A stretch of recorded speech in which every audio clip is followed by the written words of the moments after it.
Get ready to enter the Thrivetime Show. We started from the bottom, now we here.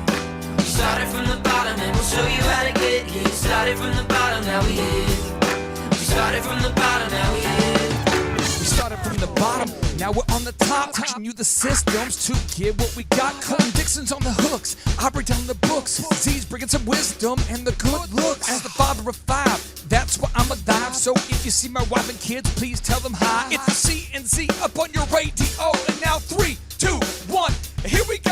We started from the bottom, now we here. We started from the bottom and we'll show you how to get. What is going on, Tulsa? Welcome to the Thrivetime Show during your drive time home. You've read about us in Forbes and Fast Company. You've probably seen us in Bloomberg. But now you're hearing us speak into the magical microphones right here in the Thrive15.com world headquarters and studios. And today I am joined with none other than really my brother from another mother, the man with the plan, a guy who just turned 52. It's time for our daily rendezvous. Dr. Z, how are you, sir? I am fantastic, Claytron.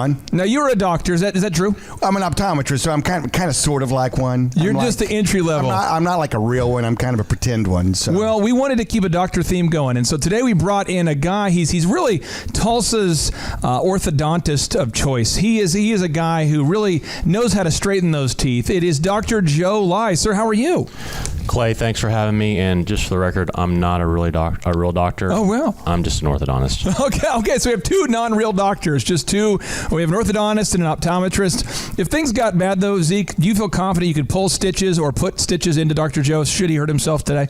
In fact, I'd like to. I don't know where he'd want them, but it's always fun to kind of play doctor, on occasion. Okay, well, I'm not a doctor, but doctor. We're going to be talking today about the 6 items that make it possible to build systems that deliver consistently high quality levels of service. What are we talking about? We're talking about 6 things you can do, 6 things that you can do that are going to help you deliver consistently high quality levels of service. Now, you guys are in a very regulated industry in terms of the medical field. So, Z, if you screw up enough and you make enough crazy prescriptions and you really screw up, what happens as an optometrist over time if you just continue to do things that violate, they're kind of like crimes against humanity, and enough customers get upset? What could happen to you as a doctor? Well, there's a board of optometry that rules over the optometrist in Oklahoma. The board. And the board. Yes. And, if they sanction you enough, if they get onto you enough, if you do enough bad things, they can jerk your license, and therefore, you can't practice.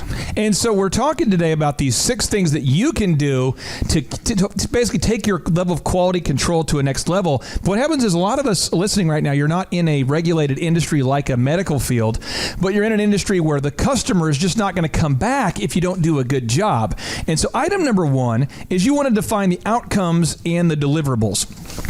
Again, if you're driving right now in your car, you may want to pull over and write that down. You want to define the outcomes and the deliverables. And I'm going to read you a notable quotable before I ask Dr. Joe some questions about this. Okay, so the notable quotable is, "A smile on the face of a limousine driver is no substitute for an automobile." That's from the Service Profit Chain. That's a Harvard case study. And what they're basically saying is that being nice to people is really just 20% of what good customer service or providing a service is all about. You ultimately have to deliver on what you promise. And so, Dr. Joe, I want to kind of unpack some of the things that you do consistently over there at Kirkpatrick and Lai as it relates to defining those outcomes and deliverables. The first is you train with a purpose. Talk to the listeners about training with a purpose and what that looks like at Kirkpatrick and Lai Orthodontics. Well, Clay, that's a good point.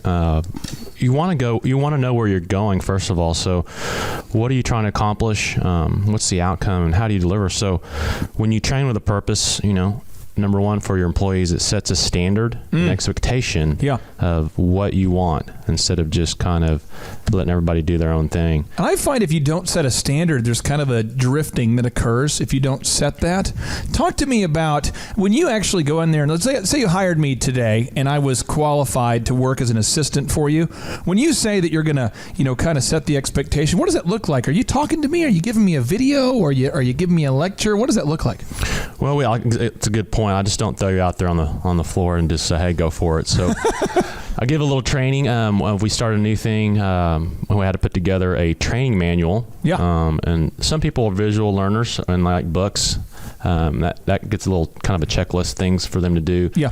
And then we kind of do a really more of a hands-on, because I'm kind of a big believer of if I tell you how to do something, show you how to do it, and then let you physically go through those steps to learn right on the fly there. So kind of step number one is you want to train with purpose. You want to make sure that you've defined the expectations.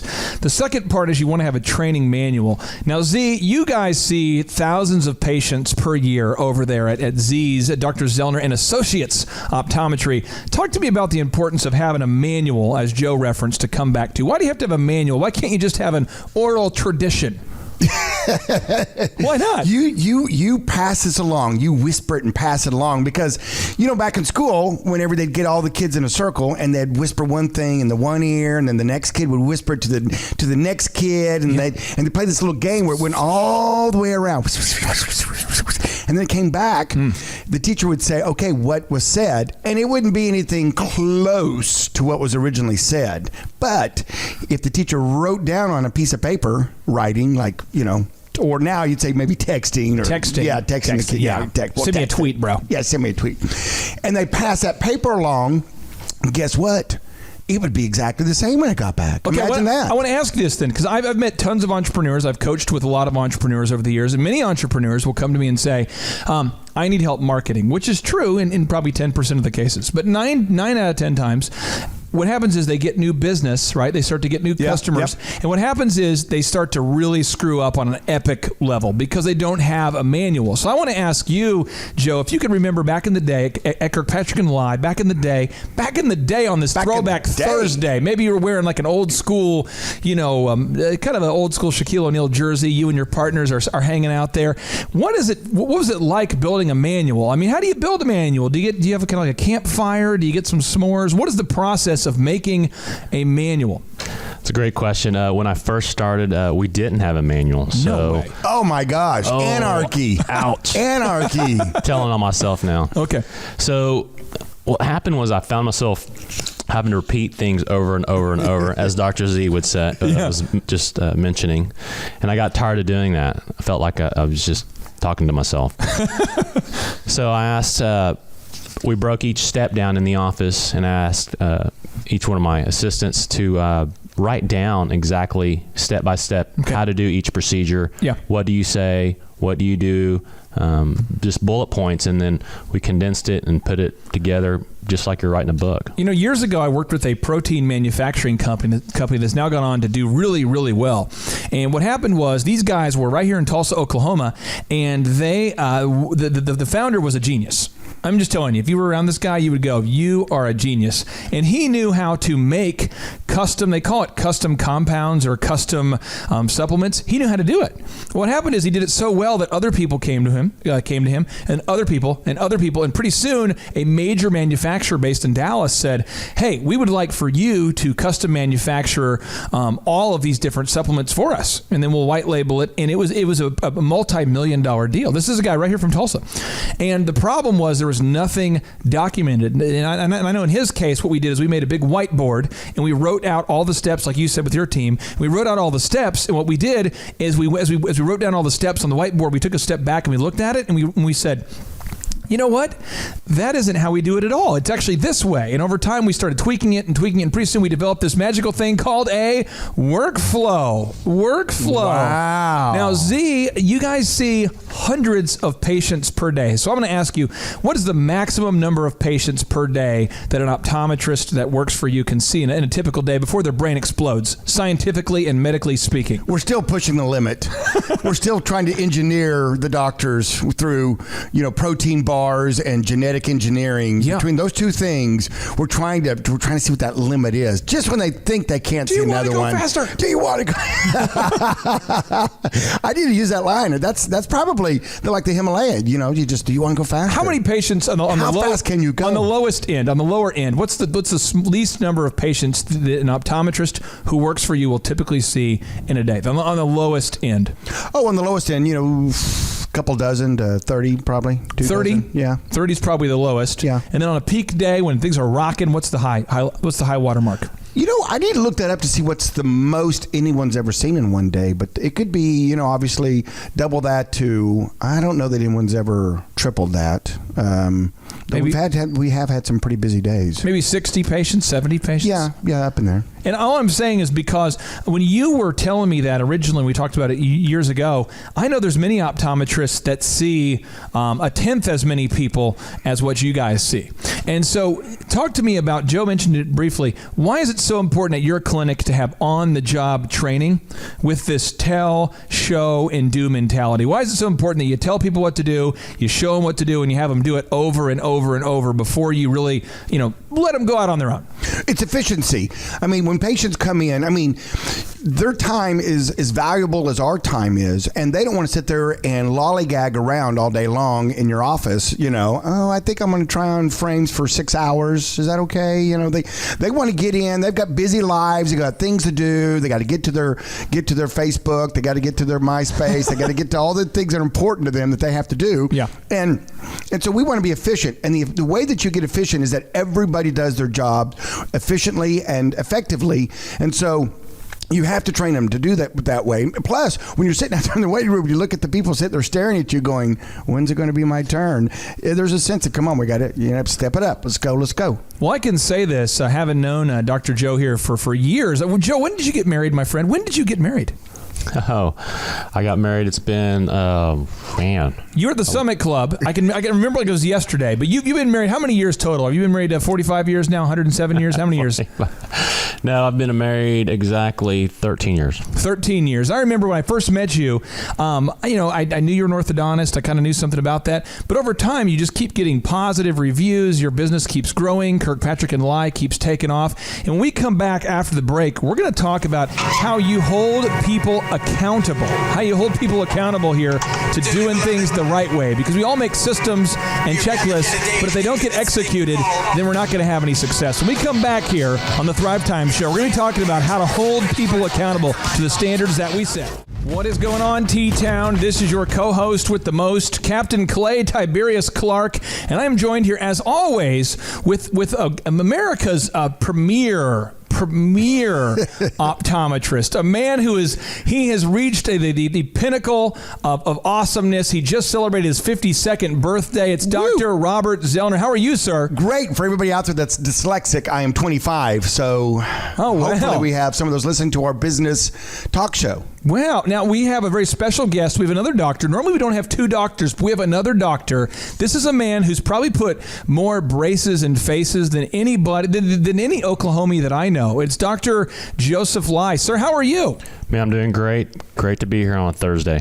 Now, we're doing the Throwback Thursday, and I think a lot of people want to know, what does the Throwback Thursday mean? Well, what does I'm going to define that. One is we're talking about some old school moments, old school things. And so one old school thing I know is that, Dr. Joe, your wife loves Prince. Is that right? She loves Prince. So throughout the entirety of the show, we're going to be playing Prince, an unprecedented level of Prince. Also, it means if you're listening right now and you have some accoutrements and some memorabilia that's kind of old school. Do you remember when you first got married and you moved some of your precious possessions into the garage? Yes, I do. I do recall that. Dr. Joe, do you remember moving some of your old school, like San Francisco 49ers posters into the attic? Did that ever happen? That hurt, but I had to move my Michael Jordan poster out. Really? Oh, it's just mean. Hurt. So here's what we're going to do here. For anybody listening right now, if you will bring that to the Thrive15.com world headquarters right here on the left coast of the Arkansas River in beautiful Jinx, America, we're going to give you a copy of my newest book, Thrive. You have to look through the attic, look through the garage, find me a bobblehead, find me an old school poster, bring it to the Thrive15.com world headquarters, arrange your time by emailing info@thrive15.com, and we will give you a free copy of my newest book, Thrive, on this Throwback Thursday. And now we're getting back into it here. We're talking about the 6 items that make it possible to build systems that deliver consistently, again I repeat, consistently high quality levels of service. We're teaching you how to build a system. Wait a second. Why do we want to do that, Clay? What's so important about building this system? I mean, we've got 6 steps. We're going to teach them how to do it, but why? Well, I was talking to your brother the other day. Which one of your brothers is the chiropractor? Chuck.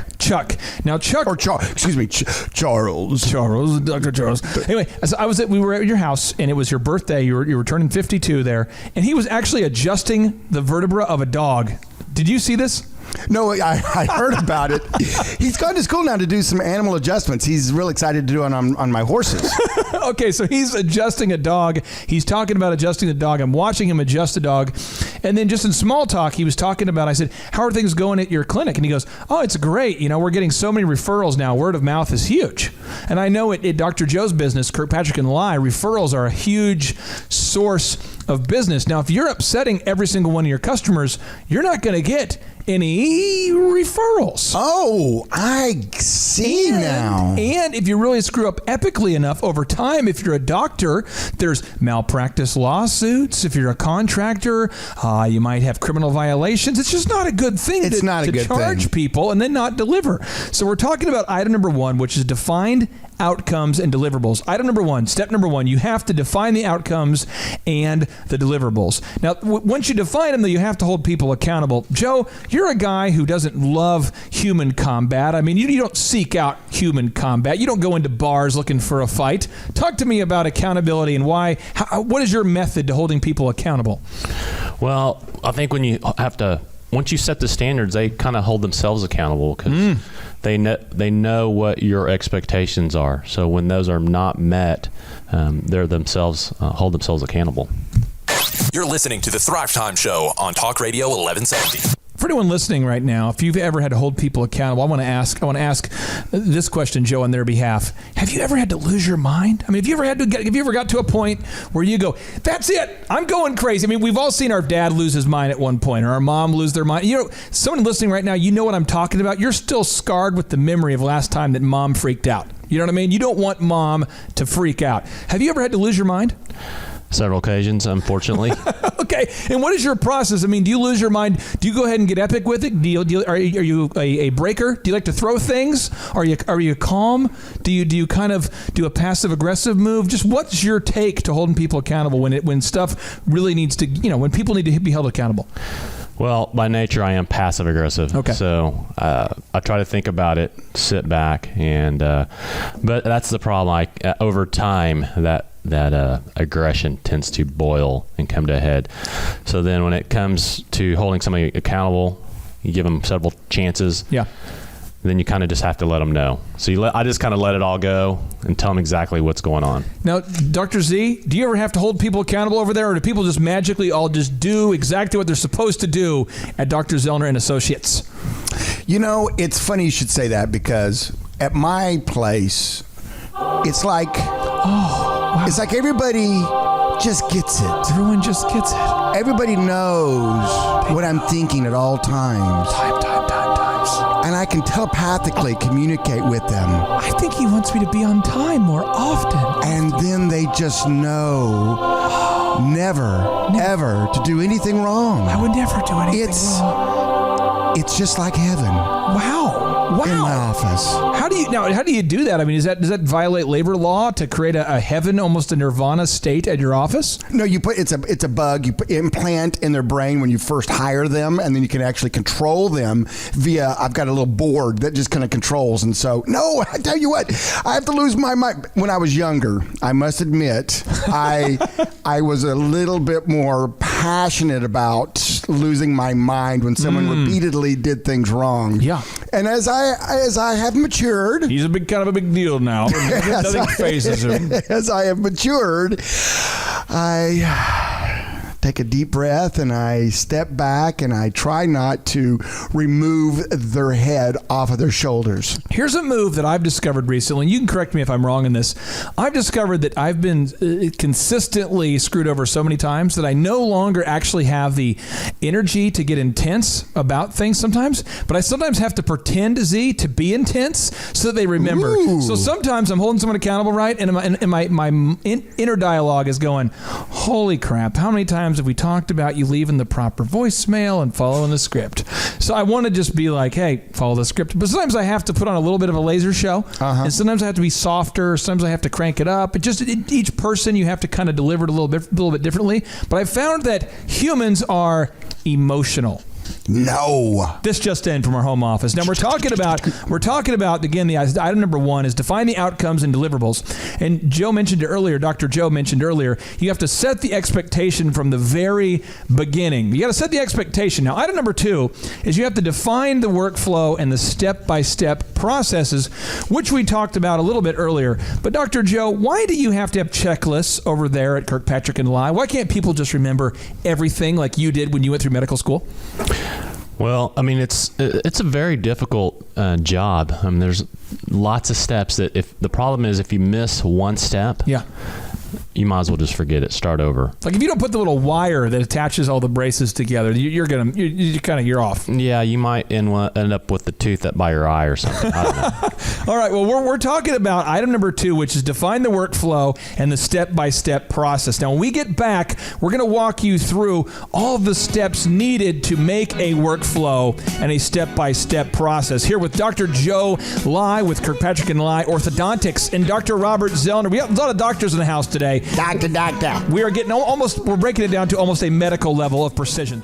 What is going on, Tulsa? This is your co-host with the most, Clay Clark, and you are listening to the Thrivetime Show right here on Talk Radio 1170, Tulsa's only local business radio show. And as always, I am joined here in the Dojo of Mojo Faux Show with Dr. Robert Zellner. Sir, how are you? I'm fantastic. And just off the wire. Whoa. Our show is rated number 1. Number 1. So all you listening out there, you're listening to broadcasting excellence. Oh, wow. Have you surveyed people up and down the Riverwalk area? Have you been talking to family? Where do you get these mystic statistics? I asked 2 people last week, and they said it was their favorite. So therefore, the polls are out. The polls are in. This just in. And since we're the only business talk show in Tulsa, we get chosen as the best pretty often. Well, and to quote presidential candidate Donald Trump, he says, I only talk about the polls when the polls are good. So that's this just in here. There it is. And we have a very special guest today. We have an orthodontist upon us, a man who knows how to put braces in faces, a guy who can straighten the teeth so well you can't believe it. It's Dr. Joe Lye. Sir, how are you? Man, I'm doing great, Clay. And Dr. Z, thanks for having me. Hey, it's a Throwback Thursday, and we're playing old school Prince songs in special dedication for your beautiful wife, Miss April. I love it. She's going to love this. Awesome. I mean, big Prince fan. Big Prince fans. And we're talking about item number 2, which is define the workflow and the step-by-step processes.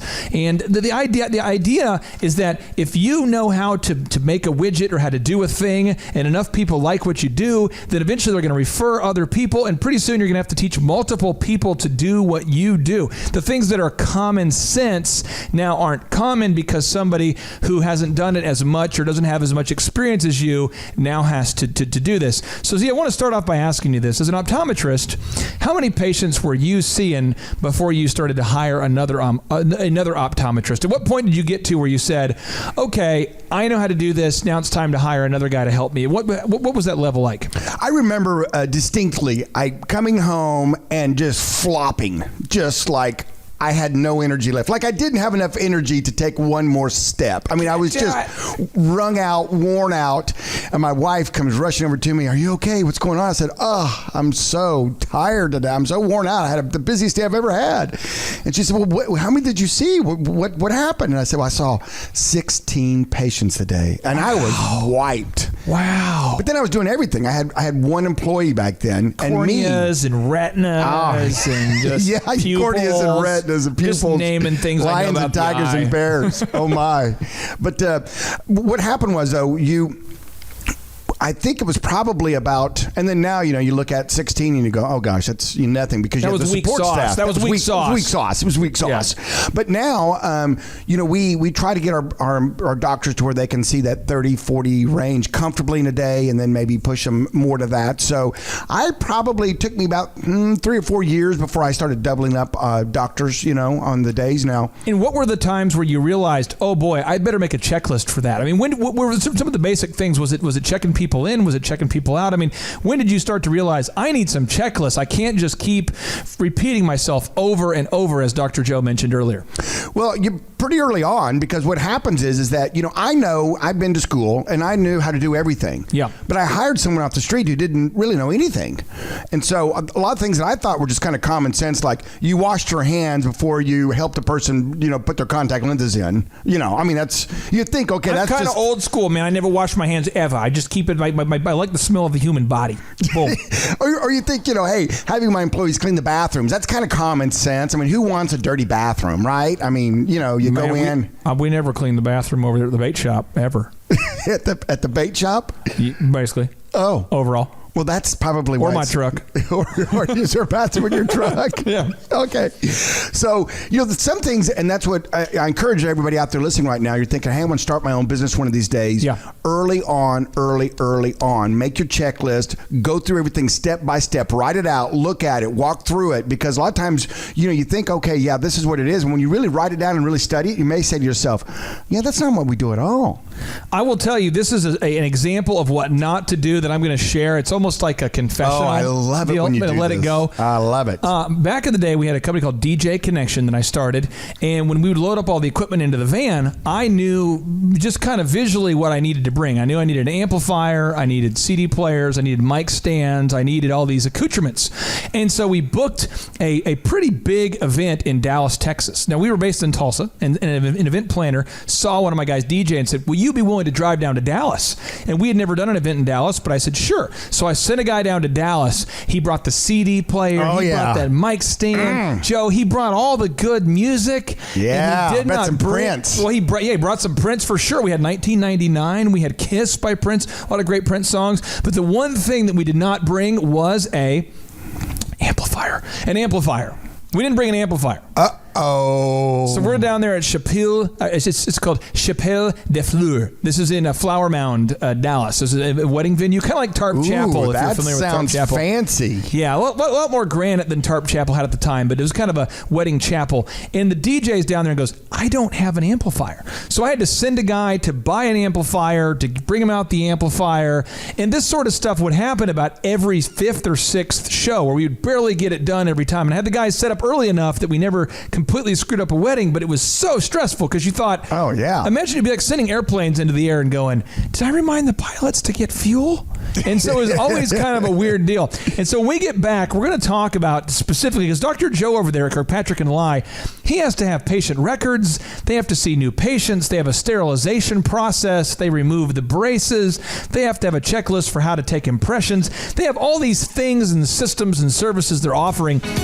And they have had to build an airtight, specific, step-by-step checklist that's allowed them to be excellent and to be the top in their field. When we come back, we're going to teach you the moves that they do to build these locked-in systems that just deliver quality service over and over again. What is going on, Tulsa? It's a Throwback Thursday. My name is Clay Clark. I'm the co-host of the Thrivetime Show. You have tuned in here to Tulsa's only local business radio show. And I'm joined here, as always, with a man he's almost mythological, and that he's put the Z all over Tulsa like he's Zorro. Everywhere you go, there's a Z. There's a Z over here. There's a Z over there. There's a auto auction with a Z on it. There is an optometry with a Z on it. There's a bank without a Z on it, but he's starting to spray paint Z's on Regent Bank to try to show his involvement there. Dr. Zellner, how are you, sir? I am fantastic, and the world cannot have enough Z's is kind of my attitude, so... Can you share with Tulsa some of the businesses you're involved in? For someone who doesn't know, do you have Z's Sleep Center? Well, I have. My first one was my optometry clinic, of course, two locations here in town, and then I have a sleep center, Dr. Z Sleep Center, and then I have a couple of DME companies, A to Z and Madison Medical. What is DME for those who Durable Medical Equipment Company? Fine. So medical stuff. Boom. And then an auto auction, the Z66 auto auction. And then, of course, probably the thing that I enjoy the most, or, it would be up there, my my horse ranch, Rockin' Z Ranch, where we breed and train and race thoroughbred horses. And the only reason I bring up all the different businesses you're involved in is because somebody listening right now might say, well, I'm not a doctor. What does this have to do with me? Well, let me tell you what it has to do with, okay? If you own a business and you have learned how to successfully market and sell your product, you're going to have to be able to deliver a consistently high level of quality control. And that's why we have two guys here that have been doing things the right way for a long time in Tulsa. And to my left, we have Dr. Joe Lai. Sir, how are you? Man, I am so excited for this Prince Day, Throwback Thursday. Throwback Thursday, playing some special Prince songs for your beautiful wife, Miss April. Yes. Weaving it in. Now, I want to ask you, how long have you been an optometrist? He's not an optometrist. I'm not an optometrist. Were you asking me? I'm sorry. I was looking at him. I was very confused. How long have you been He's got a wandering eye. Orthodontist? Wandering eye. How long have you been working with teeth and helping people there with how long have you been doing this? And in September, I'm coming on 17 years. 17 years. Oh, great. Yeah. Congratulations. Wow. Getting close to that 20. Well, okay, so as an orthodontist, again, you want to deliver a consistently high level quality of service. And anyone listening to this, if you have a business you want to, and we're going to talk about specifically, item number 2 is make a defined workflow and step-by-step process. And we're going to talk about putting on braces, how to actually put braces in faces. Why is it so important that you have a checklist in place for this, my friend? Clay, imagine you just got up out of the chair, you walked out the door, and all of a sudden, all your braces fall off. Ooh, that wouldn't be good. That would not be good. That would be a sad day for you. Yeah. Very sad. So, like in our case, there's a human element to this. So, we want to make sure we're not hurting the patient. And so the checklists are very crucial. Let me say this. Just by human nature, we tend to do shortcuts. Oh. Do you find that, Dr. Z? Yes, but I'm still trying to figure out. I'm trying not to laugh out loud when you said we try not to hurt patients. I thought that was the whole fun of being an orthodontist, wasn't it? It's slight pain. Oh, yes. Mild. Yes. Mild. Little Bobby's talking back to the orthodontist, and you just give him an extra tightening adjustment there. Well, Billy. Z used to call me in when his kids came in. Hey, can you throw in a little extra tightening there? No extra. Problem. They're a little sass talking, so would you mind kind of giving a little something for the effort? A little something. So when you put on braces, though, it's a very detailed process. How many steps are we talking? Is there hundreds of steps? Is there dozens of steps? How long is a checklist you have? Is it multiple pages or how big of a thing is it? Yeah, for putting on braces, it's the biggest thing is that it's very detailed. Okay, so we got to follow the checklist. So there's probably 10 crucial steps that you need to have to what we call bonding or putting on braces. And if at any point any of those checklists are missed or shortcutted, guess what? You have bond failures, which mean your braces fall off, which is very inconvenient because the patient has to come back Not a or good hurts deal. them, and I have to come meet them, and it's just not a good deal. Now, I want to read a notable quotable that 100% validates what you just said. It's from Atul Gawande. This is the author of the Checklist Manifesto, How to Get Things Right. And here we go. I now read, Z. Are you ready, Z? Yes, bring it on. Bring it on. Good checklists, on the other hand, are precise. They are efficient, to the point, and easy to use even in the most difficult situations. They do not try to spell out everything. A checklist cannot fly a plane. Instead, they provide reminders of only the most critical and important steps, the ones that even the highly skilled professional using them could miss. Good checklists are above all practical. Now, I want to give you some statistics. If you get this book, it's a red-covered book called the Checklist Manifesto, and if you pick up this book, because there's a statistic in this book that will blow your mind. Probably blow not my your mind, Clay. Blow it. Okay, here we go. They did a study on doctors in surgery. Doctors in surgery. And I've never been a doctor in surgery, although I've watched some movies on it. And so what you're supposed to do is wash your hands. Then you're supposed to wash the patient's hands, right? Then you're supposed to apparently read their chart because some people are allergic to certain kinds of medication. And then you're supposed to make sure that you're removing the right thing, fixing the right thing, operating on the right leg or the left leg. You're supposed to check the chart. And in this book, they studied, and do you want to guess what percentage of the time that a doctor forgot some of these very, very critical steps when not using a checklist? So I'm going to ask you, Dr. Z, what percentage do you guess? It's kind of like Jeopardy, okay? You want to guess the right percentage without going over. What percentage of the time did a doctor forget one of these critical steps according to the Checklist Manifesto book? Z.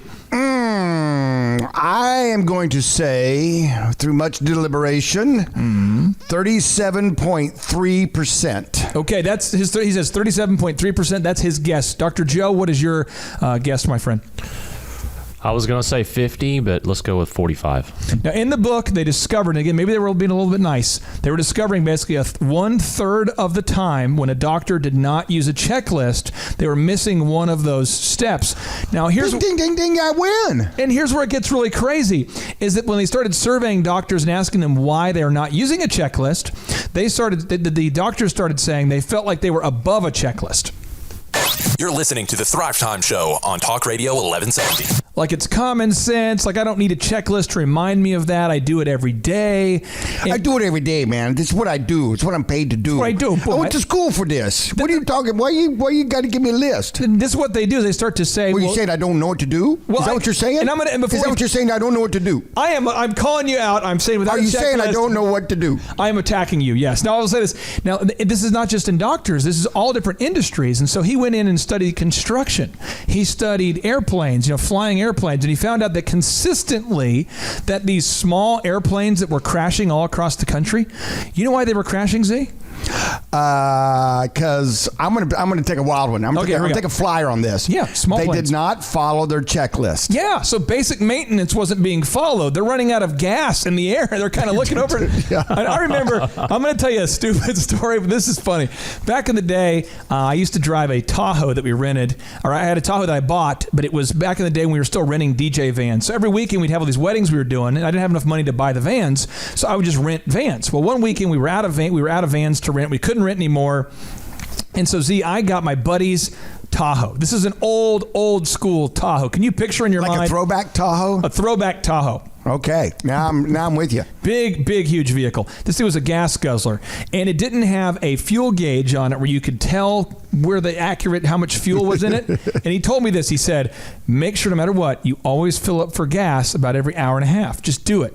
And I go, just do it. Absolutely. So I'm driving back from Dallas. It's 4 a.m. Jason Bailey's with me in the vehicle. We're driving, and I am listening to music. We're jamming, and Jason is scared because Z, I'm the world's worst driver. Yes, you are certified, verified. You are the world's worst driver. Yes, I dub that. So I've got some old school music cranked up. We're jamming. We're having a good time. We're coming back. It's probably 3 a.m. on a Sunday morning after DJing in Dallas, and then all of a sudden the car starts to go boom. And I go, and I remember it was like everyone got quiet. There's like 4 guys in the Tahoe, and I go, uh-oh.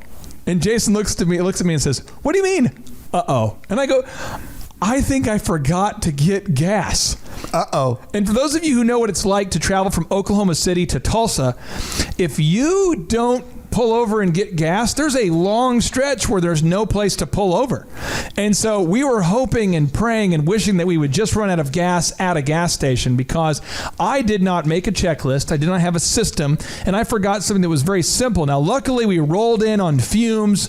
Everybody to this day still talks about it, but I'm going to read you one more notable quotable that blew my mind from Atul Gawande. He says, the volume and complexity of what we know has exceeded our individual ability to deliver its benefits safely, correctly, and reliably. Again, the volume and complexity of what we know has exceeded our individual ability to deliver its benefits correctly, safely, and reliably. So what we're going to be talking about when we come back is specifically, let's say you're in a complicated industry. Maybe you're a web developer, you're a doctor, maybe you are an auto auction owner. Yeah. Maybe you're involved in a bank. The complexity of the systems is just, it's so much you're going to forget. In fact, I might have forgotten to mention it's Throwback Thursday had I not had a checklist in front of me, and I might have forgot to dedicate this song from Dr. Joe to his beautiful wife of 13 years, Miss April. This is a little Prince for you on this Throwback Thursday. Love you, Ape. Now, here's the deal. If you're listening right now, bring your old school goods to the Thrive15.com world headquarters, and we'll give you a copy of my newest book, Thrive. What is going on, Tulsa? You are listening to the Thrivetime show on this Throwback Thursday. We have been missing you in the worst way. It was Wednesday. We missed you for a whole 24 hours. You're back. You've now put it in your little phone alarm so you could listen to it every day. You've marked it on your calendar from 5 p.m.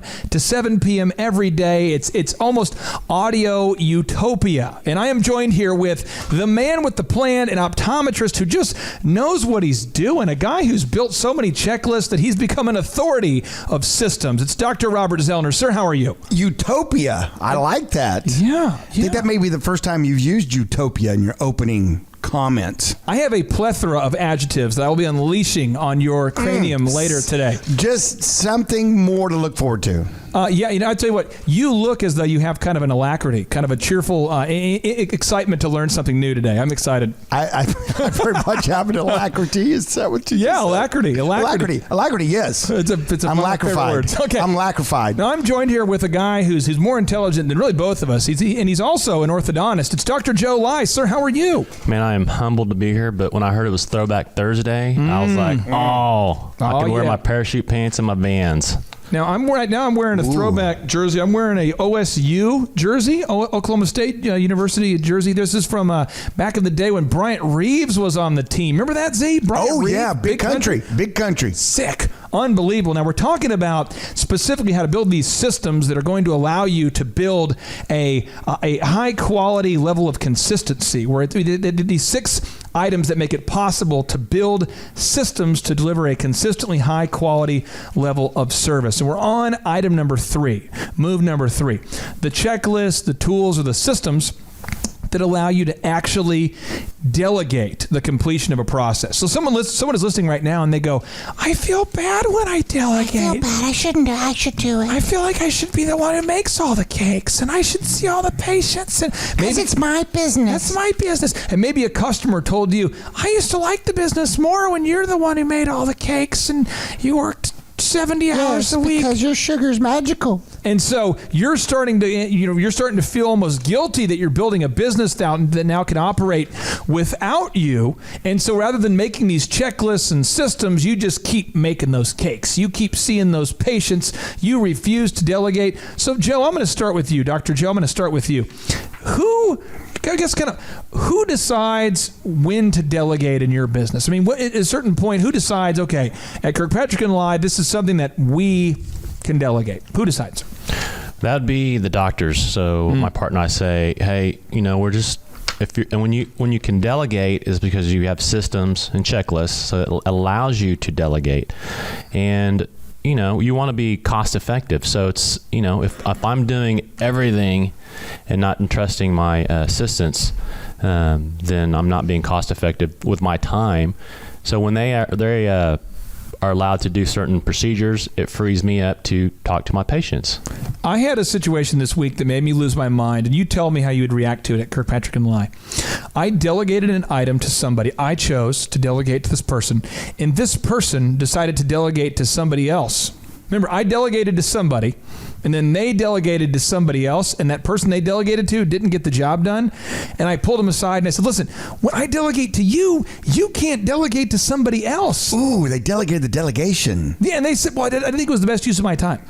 Talk to me about that in your office, if that ever has happened. I'm sure it's never happened. Your office is a perfect and holy shrine to entrepreneurship. But when someone delegates, when you delegate to somebody, are they allowed to delegate to somebody else? Is that cool? Can people do that? I don't advocate that, but it does happen in my office, believe it or not. So I always tell the person that I delegate it to, if they're going to redelegate it out, that they ultimately are responsible for that. So I hold them accountable if they're going to redelegate. Somebody has to own the item, and I encourage you, if you're listening right now, make sure that somebody in your office owns the action item. Now, Z, I want to ask you, why do you delegate? I mean, when you're thinking about all the things you have to do, why do you delegate certain things? For anybody listening right now who's struggling to figure out, what should I delegate? What should I not delegate? Why do you delegate, my friend? I don't. I do everything myself in all my businesses. That's why I'm so busy. I mean, I answer every phone call. I pre-test every every patient. I do every eye exam. That's tough in 2 locations. That's difficult in 2 locations. If you want to do things right, you got to do it yourself. That's why at Z's auction, Z sees every car. He polishes the car. He sees every patient. Driving 800 cars in a 2-hour span is difficult. And every business you invest in, you personally work there. At Regent Bank, as an example, you check out all the. I make every loan. You make every loan. You write it up. You deal with the federal government, the local government. You do it all. You're amazing. See, how do you do it all? That's really what we're talking about. Is the amazing bank, auction, optometry, medical guide. I'm going to give you the big secret. Are you ready?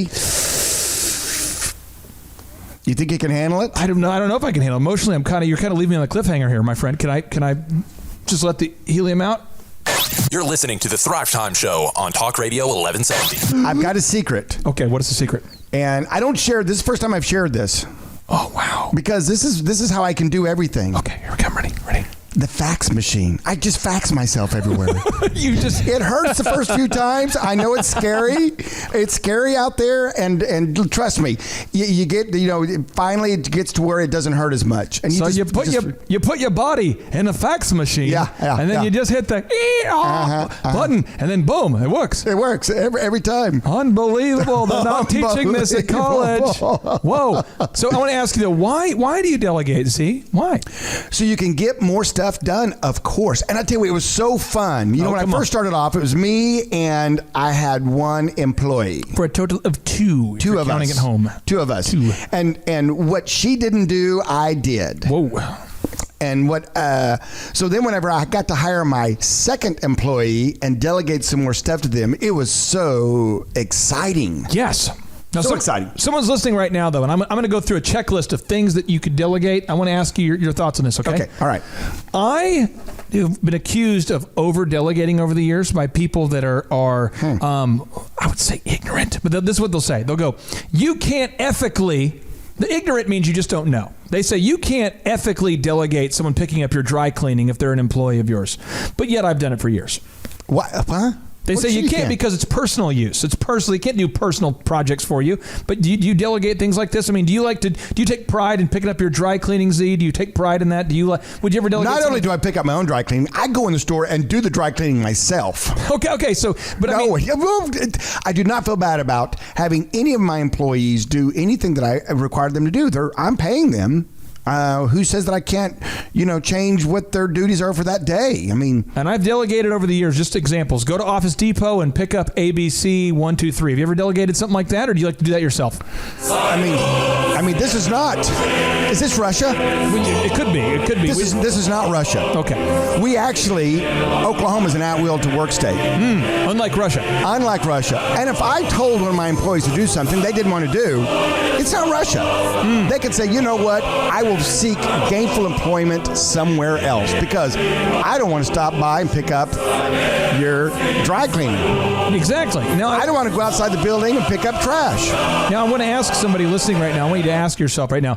Let's make a list. If you're listening right now, there's a thing called Pareto's principle, and the idea is that you should spend 80% of your time focused on the 20% of things that you can only do. You want to spend 80% of your time doing the things, the 20% of things that only you can do. You want to put your highest and best use at the priority. You want to focus on those things. And so I want you to make a list of things that you can delegate. How do you decide here, Dr. Joe, when to delegate? I mean, how do you decide what items you should delegate, my friend?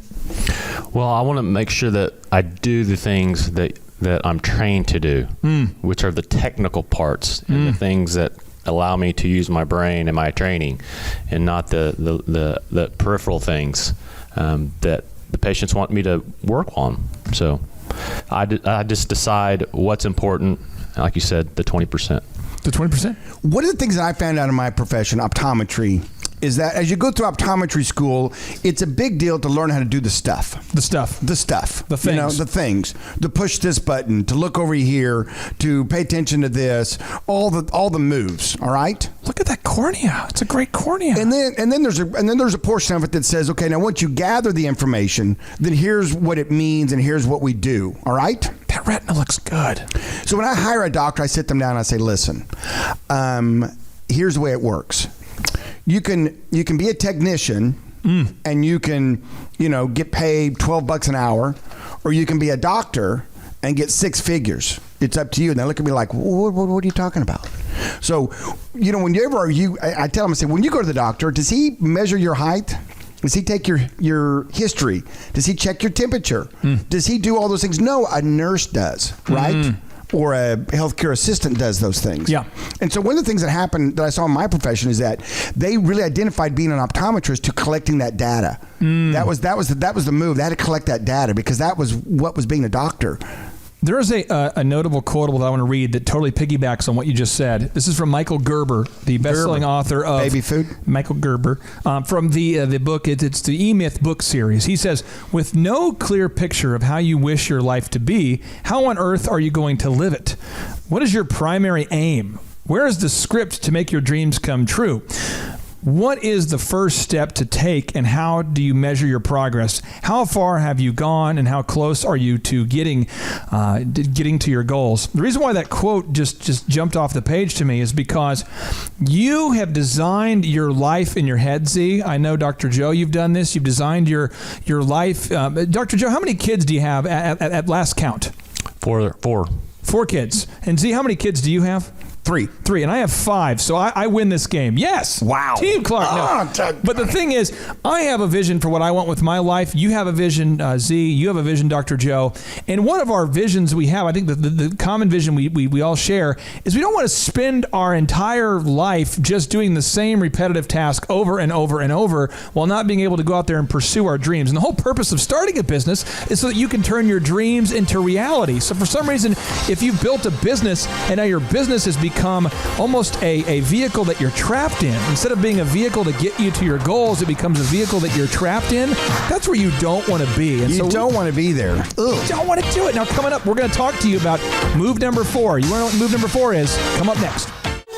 What is going on, Tulsa? Welcome back to Talk Radio 1170. You're listening to the Thrivetime show. If you're just now tuning in, this is really the show you want to mark your calendar for. You want to put this in your phone. You want to set the little phone alarm. It is the Thrivetime show during your drive time home from 5 p.m. to 7 p.m. You can listen to Tulsa's only local business radio show where we give you the business school without the BS, where we talk about the things, we provide you the answers to the questions you've been asking yourself for years as a business owner or somebody who wants to own a business. And as always, we are joined here with Dr. Robert Zellner. Sir, how are you? I am fantastic. And this show is professionally crafted for 57% of the people listening to it right now. According to Forbes, 57%. See, 57% of people are doing what? They're just waiting to open their own deal. 57%. Their own move, their own, Pizza Hut, burrito truck. If you Google this mess, you can verify 57% of the people listening right now want to start or grow a business, according to Forbes. And so we've brought on a guy, a very special guy, a guy who apparently helps America straighten their teeth. What kind of doctor are you, sir? Dr. Joe, what kind of doctor are you? I'm an orthodontist. I put braces in faces. What's the funniest? I mean, orthodontist. People probably said you were fill in the blank doctor. What's the funniest thing you can remember them? Because they do it with me with an optometrist. You're like a neurosurgeon, right? Have they said something other than orthodontist? For me? Yeah, like I called obstetrician. I called him an optometrist earlier today, which is my fault. So you did, boom, they did one right there. Yeah. Jackassery in action. Okay. Eyes, teeth, that's all in the same area. Yeah, all good. I don't know why, but there was a period of time people would go, oh, yeah, he's my obstetrician. I'm like, yeah, that's okay. No, but now okay. We're talking today about something that I know is near and dear to both of your hearts. It is how to build a system that allows you to deliver consistently high quality levels of service. In other words, how to build a system so you can delegate and get out of the office occasionally to enjoy life. So, Dr. Joe, I want to ask you this. When you're not seeing patients, what are some of your favorite things to do? You and your beautiful wife, April, and the kids, what are some things you like doing when you're not seeing patients? What kind of stuff do you like doing? Well, I tell everybody now that I'm a professional Little League coach. Oh, professional Little League coach. Wow, that's impressive. Yep, I coach football, basketball, you name it, baseball. Now, did you come from a long line of doctors? What was your life like growing up? Were your mom and dad both doctors? No, I did not grow up in a line of doctors. My parents own a restaurant. Really? So I pretty much grew up in a restaurant, and that's when I decided I wanted to be a doctor. Did your parents work very hard? Were they pretty hard-working people? Were they working around the clock? Around the clock, 24/7 it seemed like. Like I said, I lived and grew up in a restaurant, so it's just who I was at that time. So at what point did you decide, hey, I want to become a doctor and an orthodontist, and I want to maybe do things a little bit differently? When did that spark occur in your brain? That probably happened in college. Really? Just kind of figure out my path. I thought I was going to be an engineer. Wow. And that kind of got squashed pretty quick. Really? Why? What squashed it? Was there a mean professor? Was he a mean guy? Yeah, I wasn't a professor. Just one of those feelings. I couldn't see myself crunching numbers and stuff like that, and fell into the profession of the sciences that I liked, and dentistry, and then one thing led to another. Now, if you're listening right now, I can tell you 57% of you, as we mentioned earlier, have that feeling. You want to start a business. You want to do it. You say, I want to get this business going. You're listening to the Thrivetime Show on Talk Radio 1170. Some of you have actually started a business. You're crazy enough to do that. You wake up every day. Crazy! You wake up every day excited and scared. Excited and scared. And so we're moving on to item number 4, okay? Item number 4 is you want to build a training system to teach the process once it's been documented. Now, Z, I have a notable quotable from none other than a guy who could be president of the world. It's the coach of the New England Patriots, Bill Belichick. Are you ready, sir? Yes, This is the notable quotable. He says, my personal coaching philosophy, my mentality has always been to make things as difficult as possible for players in practice. However bad we can make it, I make them. However bad we can make them, I make them. So let's talk about this. So once you build a training system and you want to start teaching the process, Joe, I know you guys do it over there at Kirkpatrick and Lye Orthodontics. Why is it so important that you teach them how to do it, show them how to do it, let them do it? Why is it so important, again, that you tell them, show them, and let them do it? Talk to me about your approach to practice. I like that Bill Belichick, what he says is makes it hard as possible, because I think if you're under stress and you're working right there with the patient and you're doing it exactly how we want them to do it, they're going to pick up the process quicker and faster and be more efficient over time. So they're just putting it in play, and then it's okay to. I always tell them it's okay to make mistakes. That's why we want them to put it in play. I have a funny story that it involves making fun of myself. It's kind of fun on the show where we can tell old school stories like before we had some success. Well, it is Throwback Thursday. It is, but this one is like throwback like 5 days ago. Oh. So Eric Chupp, one of our producers, Chupp, if you remember this, I know you can't talk to me on the air here, but he comes to my house, and I have this set up at my house, so I practice all the time. So he pulls up, and I guess that the outdoor mic was on. Is that right? The outdoor mic was on? Yeah. So the outdoor mic's on, so he hears me making introductions for the show, and he pulls up, and I didn't realize, I wasn't worried about it, but I didn't realize that the mic was on. And we have a contractor working in the house right now, and I walk out to my car today to grab some stuff, and he goes, your announcements sound good, man. And again, my son flips the switch, and so the speakers are activated outside. Those kids. And so I'm sure my son thinks it's hilarious. But the thing is that I have to practice over and over and over. And as you're listening to the Thrivetime show, many people all around the world have told us, man, we love your show. We love the show. Well, I appreciate that. But I can tell you this, the show right now is half as good as it's going to be next year. And it's going to be half as good as, the next year and the next year and the next year. It's because of preparation. We have to prepare. And the research we do for the show is just over the top. Mind-boggling. You have to prepare. You have to prepare. You have to prepare. So if you're listening right now and you have a system, you have to block out time in your schedule to actually teach your team. And so I used to do, back in the day, on this Throwback Thursday, I used to set up all the DJ systems, and I would have the DJs, I'd have 6 guys at a time, usually between 5 and 6 guys, and I would put a stopwatch out, and I'd say, go ahead and set up your system, you have 10 minutes, go. And they would go as fast as they could to set up the equipment. They're trying to plug in the amplifier, plug in the speakers, plug in the mic, plug it in, and then I would go, hey, you're over.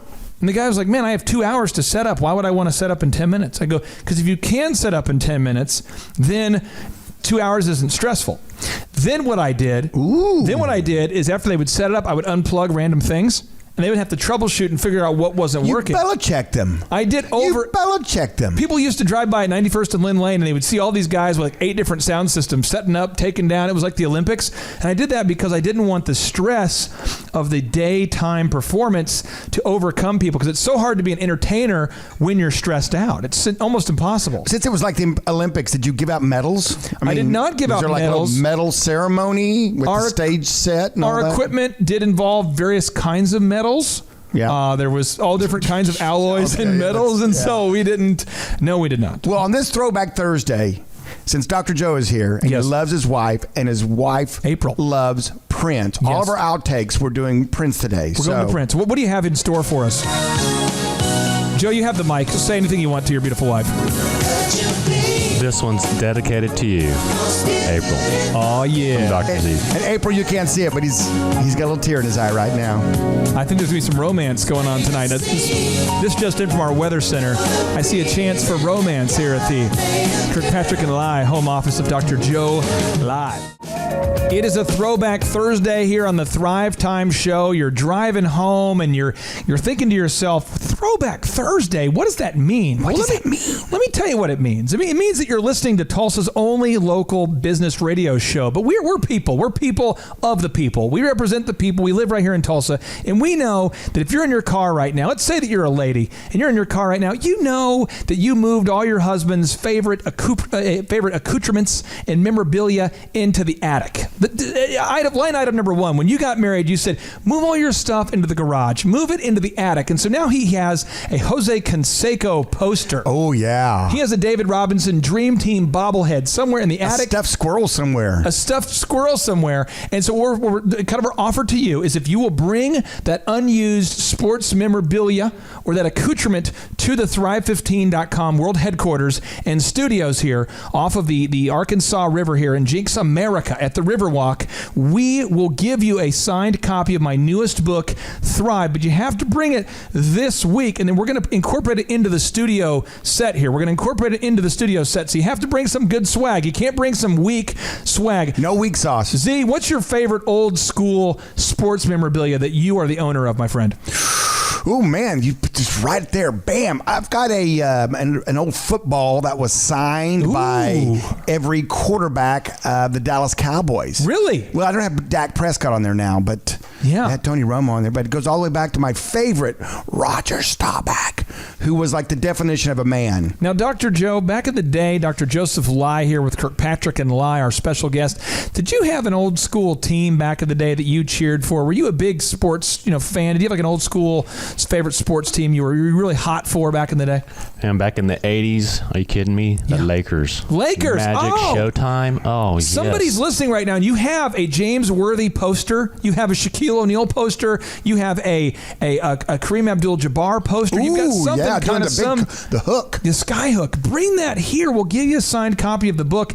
But before we get too hot and bothered about the Throwback Thursday, let's get into what we're talking about. We're talking about the 6 items that make it possible to build systems that consistently deliver high quality levels of service. And we're talking about move number 5. Move number 5, item number 5. You want to have a training video or some kind of system that allows you to teach 15 new people your systems if you had to without the investment of your personal time. That's the big challenge. Can you teach people to do what you do without you being the one who has to teach what you do? Can you delegate it that far where now someone else can teach the people? Can you teach the teacher of the people?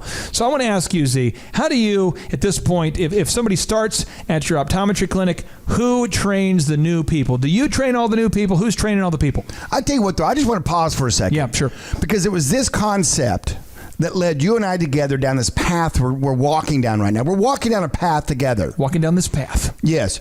You had the brainchild to say to yourself, how can I business coach more than one person at a time? Yes. And how could you do it? We looked at cloning. Yes. Wasn't ethical. My wife said it's not We ethical. tried, and that organic. That Clay number 2, he's not that. We tried the cloning deal. Yeah.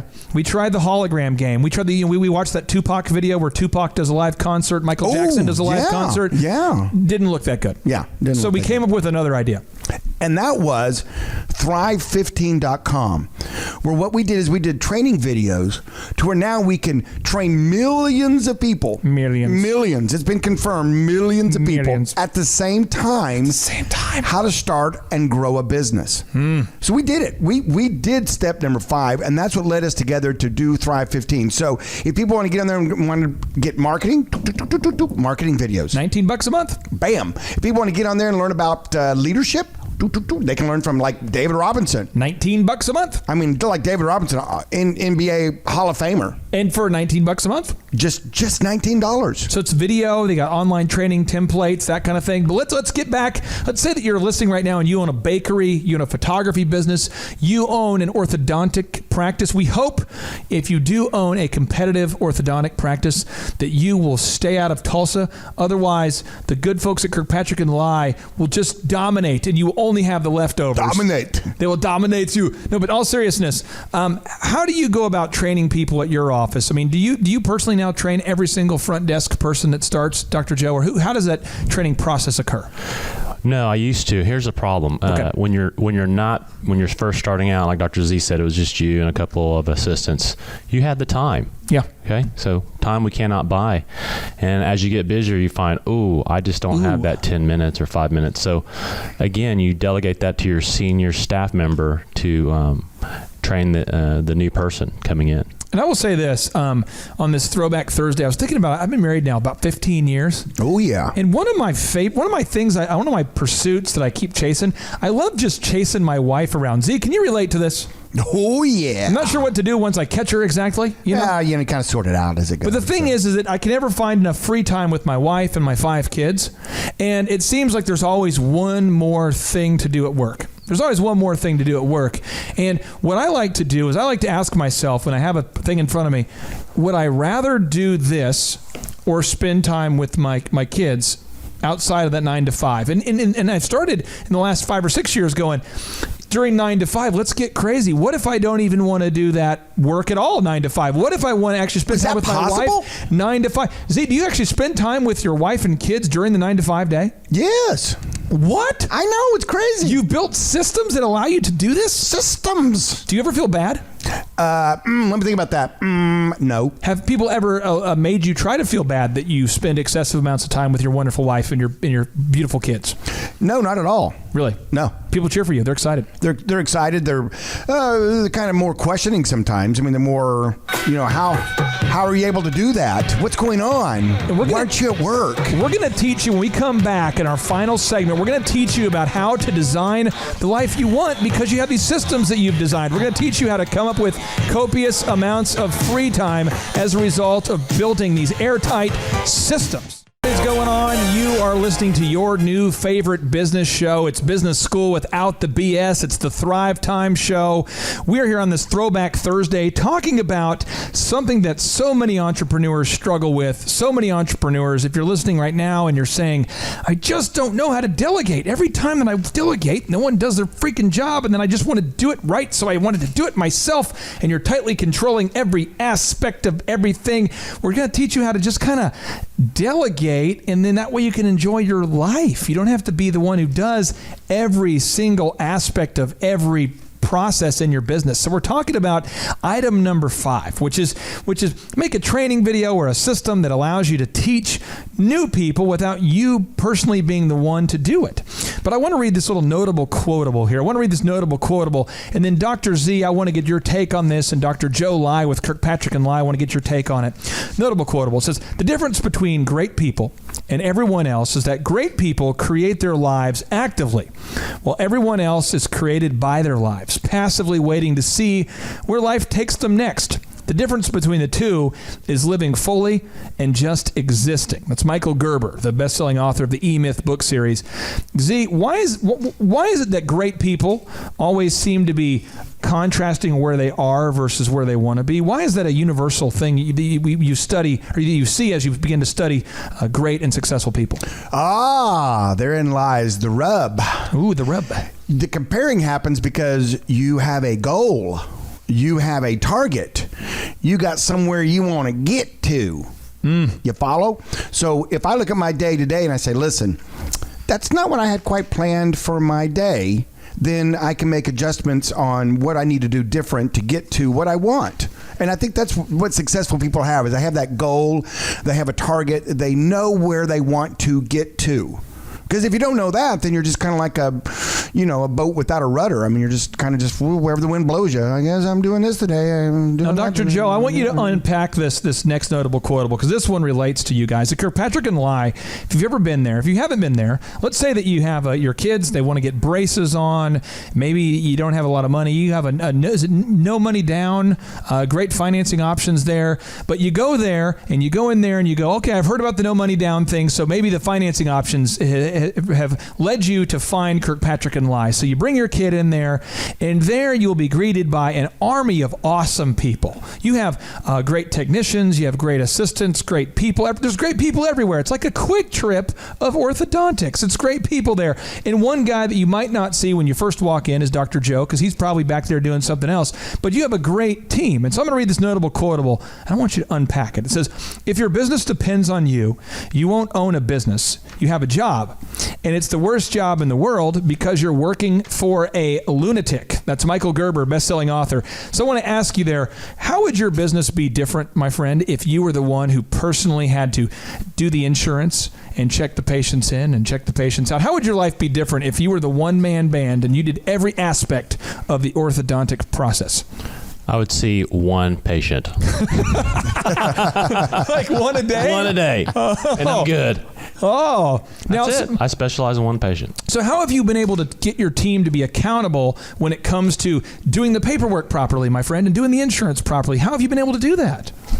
Well, a lot of it's on pride, because if you're doing what you're supposed to do, then you're going to self-relegate yourself, because you got all the checklists and everything's there. So you just kind of know that that's what you need to do. And I think someone listening right now, they're struggling, Z. They're struggling with delegating. They're struggling to not feel guilty. Like they feel like the patient's going to get a second quality service if they're not the one who personally checks all the boxes. What encouragement would you have? What would you say to that person, Z? Get over the fact that they're going to make mistakes. And they're going to make a mistake that you wouldn't make. And it's going to drive you a touch crazy. You're saying get over it. Just get over it. It's going to be okay. They'll learn from that mistake. It's a teaching moment. If they make too many of them, get somebody else in there. But if you don't, you will not have control of your life, because you will be doing every single thing. You just said if someone can't do the job right, get them out of there. Oh gosh, did I? That's so mean. We're in an election year, my friend. You've got debates going on. This is not a political show here, and you're talking about advocating firing people who can't get their job done right? It's so mean. Do you hate people? Oh, gosh, I guess I must if I said that. How much do you hate people? I mean, I guess a lot if I said that. I guess you would. So you're not one of these people that would prefer to make all your customers upset and to hold on to terrible employees. Well, I tried that once. It didn't work out so well. Okay. All right, I'm just moving on. Just make sure it's on the record.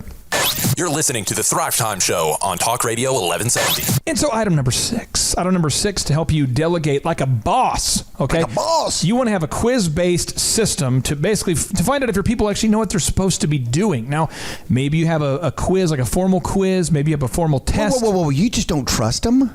No. You don't. Okay, let me get super political. Remember Ronald Reagan? Remember that guy? Oh, yeah. Ronald Reagan, President Ronald Reagan, he said this. He said, trust but verify. It's pretty impressive. Trust but verify. Carlton Pearson, I know some people listening right now, he's kind of controversial. He's a former minister in Tulsa. But Carlton Pearson told me, he said, Clay, you can only expect what you accept. And then I went, what? And he goes, and what you inspect. And I'm just going, what? I mean, so he goes, whatever you accept, whatever you let pass, that's going to happen. And you have to inspect or things won't get done. So, Joe, I want to ask you, after you've been training somebody, you've been matriculating with somebody, you've been coaching them up, teaching them. Ooh, you've been breaking out the dictionary. Unbelievable. You've been helping them get a little bit better at their job. How do you know when they're ready to go out there and fly off and go out of there and just dominate without you being present? Clay, it's a process, but we have a mentoring process. So there's always a senior assistant helping a new employee that's training. And then after that, we do kind of cut the cord. We got to let them go. and do what Dr. Scary. said. Very scary because we have to trust them, right? Make sure they do the checklist. You have like 6 weeks with the mentor, don't you? Like At least minimum 6 weeks. And I'm going to brag on you for a second because Joe is like probably one of the most humble people on the planet, which is why for this year for Christmas, I'm going to get you a big trophy that says America's Most Humble Man. That would be good. You just have to sign it before I can give it to you. You have to sign the document authorizing it. But the thing is, you guys, you have a 6-week mentorship program at a minimum. I mean, you guys are obsessed with training. I mean, I'm telling you, you are like the Bill Belichick of orthodontics, my friend. You are just, it's got to be done right. It's got to be done right. It's got to be done right. You train, you test, you train, you test. And when they go out there, your people deliver. So when you delegate, it's not a casual thing, but yet when you delegate, now you can go around and you can take a Throwback Thursday, for instance, if you wanted to. Maybe leave a little bit early and go home and hit on your beautiful wife, April, on this Throwback Thursday. You could, in theory. You could delegate that well. I probably could if I wanted to. In theory. But he's very diligent. He's working hard too. But you could delegate. Z, you have built systems so well that I've heard some days at the auto auction you don't actually clean and detail every car anymore. Yeah, I gave that up. Yeah, it's just hard on your knees. You just in and out of those cars and all the detailing. I mean, I'd have to do 30, 40 a day. I mean, that's a lot of work. Well, up until 6 weeks ago, I think when you had like 800 cars, how many cars do you typically sell on a Friday at the auction? We'll run, 800 to 900 somewhere in that vicinity. And I'm just reading my notes here. Up until 6 weeks ago, I mean, you were detailing every car. You were out there with every car and driving every car and checking in every car. Doing all the financing. And what's really challenging though is when I auctioneer and drive the cars at the same time. That's tough. That's mentally taxing. Well, what I do is I just mic myself up as I'm driving through. When someone right now you're listening and you're going, okay, I get it. There's some good stuff here, but I might want to hear this again. I want to listen to it again. I'm going to give you the resource. You go to the Thrivetimeshow.com. Thrivetimeshow.com. You can listen to it again. And we have these downloadables and these checklists and these systems, but they are only available for exclusive members of a little website that Dr. Z and I have developed called a little club, an exclusive membership. It's a kind of an exclusive. It's a big deal. It's a little bit higher caliber than the Summit Club or the Cedar Ridge, it's very highbrow. Highbrow. We have people who work there, butlers who just feed our dogs lobster. That's how exclusive it is. That's lobster with the right amount of butter. No, but seriously, tell people what Thrive15.com is all about, my friend. It's your one-stop shop to get business coached up. In other words, $19 a month, you can get on, kind of like Netflix. You can get on and you can just binge watch all the business coaching. There's thousands of videos and we're adding more all the time. So there's no way you're going to get caught up and go, oh, they need to add another video. And you can watch the video of today's training. So if you want to watch the video version of all the radio shows, you can do that. If you want to ask a question. You mean in the world of no customer service, I can pick up the phone and boop, boop, boop, boop, boop, and talk to a live human? Yes. This just in. We have live humans that work here as well to help you on the business hotline. The thing is, it is your business school without the BS. If you've been putting it off, if you've been saying, okay, I've been thinking about it, I don't know, let me tell you what. You're going to spend $19 at Quick Trip this month buying random energy beverages and random, what did you buy me today? A Lunchable? Yeah. You're going to spend more on Lunchables this month than you're going to spend on Thrive15.com. It's $19 a month, and in our history, we have no student debt. No student debt. And on this Throwback Thursday, since Dr. Joe's here. Yes. And his wife loves Prince so much. Yes. We've been giving the listeners out there some old school. Just a little bit of Prince. Dr. Joe, you have the floor. Is there a special dedication you want to make to your beautiful wife, April? This is it right here, Little Red Corvette. Oh, nice. Nice. Thrivetime Show. Come back tomorrow. 3, 2, 1. Boom. Boom. All right, JT, so hypothetically, in your mind, what is the purpose of having a business? To get you to your goals. So it's a vehicle to get you to your destination. Whoa. And would you need profits to get there? I mean, is when you have a business that's successful, in your mind, in your expert opinion, would you need profits to get you to your goals? Yeah, because if you have a $15 million business, but you have $15 million of expenses, it's kind of pointless. Holy crap! All right, so the question I would have here for you, if you could take 10 minutes or less and see if you could save $3,000 a year by reducing your credit card fees, would you do it? Yes, absolutely. Holy crap! Why would somebody out there who's listening right now who has a sane mind, why would they not go to thrivetimeshow.com/credit-card, thrivetimeshow.com/credit-card to schedule a 10-minute consultation to see if they can reduce their credit card fees by at least $3,000 a year. Why would they not do it? Yeah, why would they not do it? Maybe because they didn't understand how you said the website. This tree is a symbol of the spirit of the Griswold family Christmas. No, that's clear. Okay, so that could be true. So I would encourage everybody to check out thrivetimeshow.com/credit-card, thrivetimeshow.com/credit-card. What would be another reason why someone would not be willing to take 10 minutes to compare rates to see if they could save $3,000 or more on credit card fees? Maybe they think it is a waste of time and that it won't. It's not possible. There's somebody out there that's making more than $3,000 every 10 minutes, and they're like, nah, that's not worth my time. We getting there, right money. We getting there, right money. There's probably someone out there Okay. that would think that. Well, I'll just tell you, folks, if you're out there today and you're making less than $3,000 per 10 minutes, I would highly recommend that you go to thrivetimeshow.com/credit-card because you can compare rates, you can save money. And, the big goal, in my opinion, of building a business is to create time freedom and financial freedom. And in order to do that, you have to maximize your profits. Holy crap. Now, one way to maximize your profits is to increase your revenue. Another way to do it is to decrease your expenses. It's a profit deal. It takes the pressure off. JT, is there any other reason why somebody would not be willing to take 10 minutes to compare rates to see if they could save a total of $3,000 a year on average? I am at a loss and I cannot think of any other. Shampoo is better. I go on first and clean the hair. Conditioner is better. I leave the hair silky and smooth. Oh, really, fool? Really? Stop looking at me, Swan. Well, let me tell you a good story here real quick here.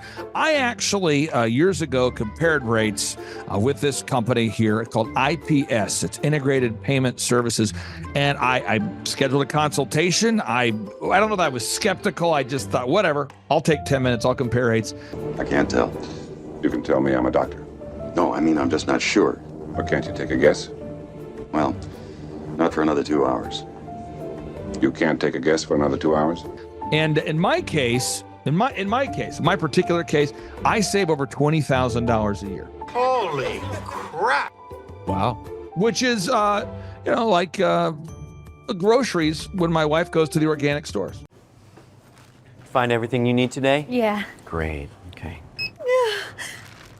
Oh, God. No. Everything okay, ma'am? It's just that you've only scanned a few items and it's already $60. I'm so scared. Okay, I'm a trained professional, ma'am. I've scanned a lot of groceries. I need you to stay with me. It's just that my in-laws are in town and they want a charcuterie board. Well, this isn't gonna be easy, so I need you to be brave, all right? What's your name? Patricia. Tricia, all right. I need you to take a deep breath. We're about to do the cheese. That's the difference between eating organic and not organic. So because my wife eats organic, I had to take the 10 minutes needed to compare rates to save the $20,000 a year on credit card fees just for one of my companies.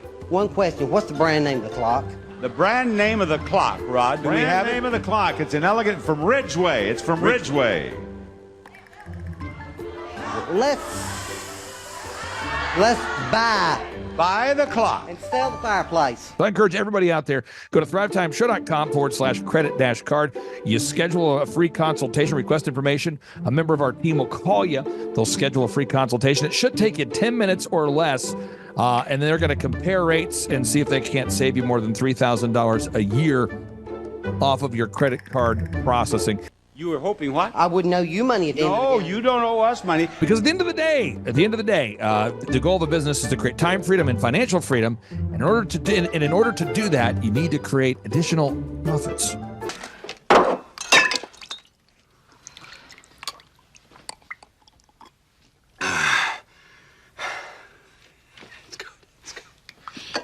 The number of new customers that we've had is up 411% over last year. We are Jared and Jennifer Johnson. We own Platinum Pest and Lawn and are located in Owasso, Oklahoma.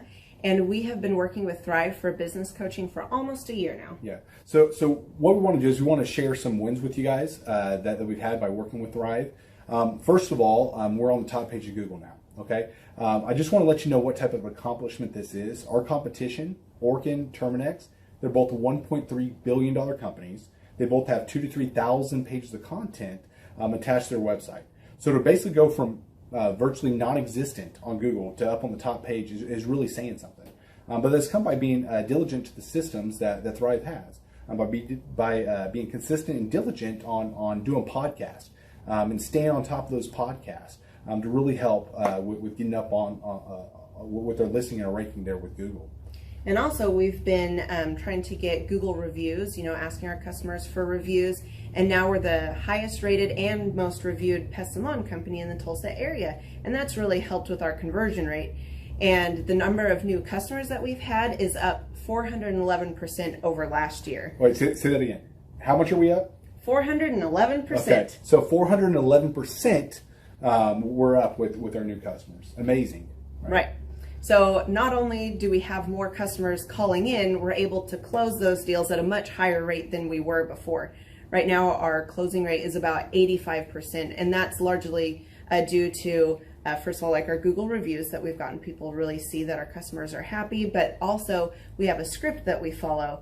And so when customers call in, they get all the information that they need. That script has been refined time and time again. It wasn't a one and done deal. It was a system that we followed with Thrive in the refining process, and that has obviously the 411% shows that system works. Yeah. So here's a big one for you. So last week alone, our booking percentage was 91%. We actually booked more deals, more new customers last year than we did the first 5 months. Or I'm sorry, we booked more deals last week than we did the first 5 months of last year from before we worked with Thrive. So again, we booked more deals last week than the first 5 months of last year. And it's incredible. But the reason why we have that success is by implementing the systems that Thrive has taught us and helped us out with. Some of those systems that we've implemented are group interviews. That way we've really been able to come up with a really great team. We've created and implemented checklists. That way everything gets done and it gets done right. It creates accountability. We're able to make sure that everything gets done properly, both out in the field and also in our office. And also doing the podcast, like Jared had mentioned, that has really, really contributed to our success. But that, like I said, the diligence and consistency in doing those and that system has really, really been a big blessing in our lives. And also, it's really shown that we've gotten the success from following those systems. Yeah. So before working with Thrive, we were basically stuck. Really no new growth with our business. And we were in a rut and we didn't know. The last 3 years, our customer base had pretty much stayed the same. We weren't shrinking, but we weren't really growing either. Yeah, and so we didn't really know where to go, what to do, how to get out of this rut that we're in. But Thrive helped us with that. They implemented those systems. They taught us those systems. They taught us the knowledge that we needed in order to succeed. Now it's been a grind. Absolutely, it's been a grind this last year. But we're getting those fruits from that hard work and the diligent effort that we're able to put into it. So again, we were in a rut. Thrive helped us get out of that rut. And if you're thinking about working with Thrive, quit thinking about it and just do it. Do the action, and you'll get the results. It will take hard work and discipline, but that's what it's going to take in order to really succeed. So we just want to give a big shout out to Thrive, a big thank you out there to Thrive. We wouldn't be where we're at now without their help. Hi, I'm Dr. Mark Moore. I'm a pediatric dentist. Through our new digital marketing plan, we have seen a marked increase in the number of new patients that we're seeing every month, year over year. 1 month, for example, we went from 110 new patients the previous year to over 180 new patients in the same month. And overall, our average is running about 40 to 42% increase month over month, year over year. The group of people required to implement our new digital marketing plan is immense, starting with a business coach, videographers, photographers, web designers. Back when I graduated dental school in 1985, nobody advertised. The only marketing that was ethically allowed in everybody's eyes was mouth-to-mouth marketing. By choosing to use the services, you're choosing to use a proven turnkey marketing and coaching system that will grow your practice and get you the results that you're looking for. I went to the University of Oklahoma College of Dentistry, graduated in 1983, and then I did my pediatric dental residency at Baylor College of Dentistry from 1983 to 1985. Hello, my name is Charles Kolaw with Kolaw Fitness. Today I want to tell you a little bit about Clay Clark and how I know Clay Clark. Clay Clark has been my business coach since 2017. He's helped us grow from 2 locations to now 6 locations. We're planning to do 7 locations in 7 years and then franchise. And Clay has done a great job of helping us navigate anything that has to do with like running the business, building the systems, the checklists, the workflows, the audits, how to navigate lease agreements, how to buy property, how to work with brokers and builders. This guy is just amazing. He's this kind of guy has worked in every single industry. He's written books with like Lee Cockrell, head of Disney, with the 40,000 cast members. He's friends with like Mike Lindell. He does Reawaken America tours, where he does these tours all across the country where 10,000 or more people show up to some of these tours. On the day-to-day, he does anywhere from about 160 companies. He's at the top. He has a team of business coaches, videographers, and graphic designers and web developers, and they run 160 companies every single week. So think of this guy with a team of business coaches running 160 companies. So in the weekly, he's running 160 companies. Every 6 to 8 weeks, he's doing Reawaken America tours. Every 6 to 8 weeks, he's also doing business conferences where 200 people show up, and he teaches people a 13-step proven system that he's done and worked with billionaires, helping them grow their companies. So I've seen guys from startups go from startup to being multimillionaires, teaching people how to get time freedom and financial freedom through the system. Critical thinking, document creation, putting it into organizing everything in their head to building into a franchisable, scalable business. Like one of his businesses has like 500 franchises. That's just one of the companies or brands that he works with. So amazing guy. Elon Musk kind of like smart guy. He kind of comes off sometimes as socially awkward, but he's so brilliant and he's taught me so much. When I say that, like Clay is like, he doesn't care what people think when you're talking to him. He cares about where you're going in your life and where he can get you to go. And that's what I like most about him. He's like a good coach. A coach isn't just making you feel good all the time. A coach is actually helping you get to the best you. And Clay has been an amazing business coach. Through the course of that, we became friends. I was really most impressed with him is when I was shadowing him one time. We went into a business deal and listened to it. I got to shadow and listen to it. And when we walked out, I knew that he could make millions on the deal. And they were super excited about working with him. And he told me, he's like, I'm not going to touch it. I'm going to turn it down because he knew it was going to harm the common good of people in the long run. And the guy's integrity just really wowed me. It brought tears to my eyes to see that this guy, his highest desire was to do what's right. And anyways, just an amazing man. So anyways, impacted me a lot. He's helped navigate anytime I've got nervous or worried about how to run the company or, navigating competition and an economy that's like, I remember we got closed down for 3 months. He helped us navigate on how to stay open, how to get back open, how to just survive through all the COVID shutdowns, lockdowns. I'm Rachel with Tip Top Canine, and we just want to give a huge thank you to Clay and Vanessa Clark. Hey guys, I'm Ryan with Tip Top Canine. Just want to say a big thank you to Thrive 15. Thank you to Make Your Life Epic. We love you guys, we appreciate you, and really just appreciate how far you've taken us. This is our old house, right? This is where we used to live a few years ago. This is our old neighborhood. See? It's nice, right? So this is my old van and our old school marketing, and this is our old team. And by team, I mean it's me and another guy. This is our new house with our new neighborhood. This is our new van with our new marketing, and this is our new team. We went from 4 to 14, and I took this beautiful photo. We worked with several different business coaches in the past, and they were all about helping Ryan sell better and just teaching sales, which is awesome, but Ryan is a really great salesman. So we didn't need that. We needed somebody to help us get everything that was in his head out into systems, into manuals and scripts, and actually build a team. So now that we have systems in place, we've gone from 1 to 10 locations in only a year. In October 2016, we grossed 13 grand for the whole month. Right now it's 2018, the month of October. It's only the 22nd. We've already grossed a little over 50 grand for the whole month, and we still have time to go. We're just thankful for you, thankful for Thrive and your mentorship, and we're really thankful that you guys have helped us to grow a business that we run now instead of the business running us. Just thank you times 1,000. The Thrivetime Show, 2-day interactive business workshops, are the highest and most reviewed business workshops on the planet. You can learn the proven 13-point business systems that Dr. Zellner and I have used over and over to start and grow successful companies. I mean, we get into the specific steps on what you need to do to optimize your website. We're going to teach you how to fix your conversion rate. We're going to teach you how to do a social media marketing campaign that works. How do you raise capital? How do you get a small business loan? We teach you everything you need to know here during a 2-day, 15-hour workshop. It's all here for you. You work every day in your business, but for 2 days you can escape and work on your business and build these proven systems so now you can have a successful company that will produce both the time freedom and the financial freedom that you deserve. You're going to leave energized, motivated, but you're also going to leave empowered.